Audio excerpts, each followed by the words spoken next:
Loose पड़े, समझ लीजिए सिलेक्शन उसी दिन आपका खत्म हो जाएगा, आपसे दूर हो जाएगा। भले ही 60,000 वैकेंसी हो, पर 60,000 30 लाख फॉर्म के सामने कुछ नहीं होंगी। 60,000 फॉर्म के सामने 30 लाख फॉर्म के सामने 60,000 वैकेंसी बहुत ज्यादा नहीं है, अगर आप ये सोचते हो तो। हाँ, ये बहुत अच्छी बात है कि भैया 50 बच्चे में से एक का सिलेक्शन हो जाएगा। क्या रेशो आ रहा है? 30 लाख फॉर्म में अगर 60,000 वैकेंसी तो रेशो आता है कि भाई 50 बच्चों में से एक का सिलेक्शन।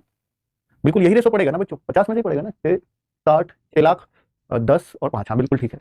तो 50 बच्चों में एक का सिलेक्शन। अब आप सोचो कि 50, आप अपने गांव में अकेले हो और ये सोच रहे हो मेरा सिलेक्शन हो जाएगा, तो आप गांव से सोच के देखो 50 लोगों के फॉर्म कितने देर एरिया में बैठेंगे। उन 50 में से जिनके 50 के फॉर्म है, सिर्फ एक का सिलेक्शन होना, ये रेशो है। मैं ये नहीं कहता कि आपके गांव से सिर्फ एक का होगा, पर मैं एवरेज बता रहा हूं आपको कि ऐसे होता है। आपके गांव से हो सकता है 10 लोग हो, 10 में से 5 का सिलेक्शन हो, वो अलग बात है, लेकिन एवरेज ये आ रहा है ओवरऑल कि 60 में से एक का सिलेक्शन, 50 में से एक का सिलेक्शन। तो कहीं ना कंपटीशन तो बहुत बड़ा है। अगर आप इसको छोटा मान के बैठो तो ये आपकी गलत फहमी है। और उनमें भी हाँ मैं ये मानता हूं, और आप लोगों को भी मानना चाहिए कि देखिए 60,000 में 30 लाख लोग नहीं पढ़ते हैं, पढ़ने वाले सिर्फ 2 लाख बच्चे होंगे।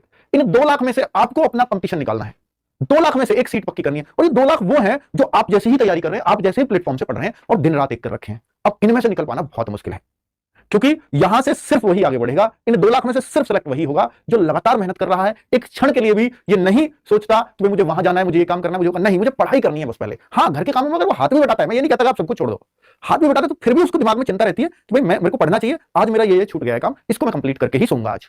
तो अगर इस तरह की मानसिकता से पढ़ाई कर रहे हो तो निश्चित तौर पर आप सिलेक्शन लेकर के मानोगे। और बच्चों, इसके लिए आरडब्ल्यू ऐप के साथ है, और वो हर बच्चे के साथ है जो भी मेहनत करना चाहता है और पूरी जान लगाना चाहता है। हाँ, 40 दिन है, 40 में भी अब कम ही बचते जा रहे हैं, अभी भी 40 डेज हैं। 2024 आने वाला है, आज 2023 को टाटा बाय बाय हम लोग बोलने वाले हैं।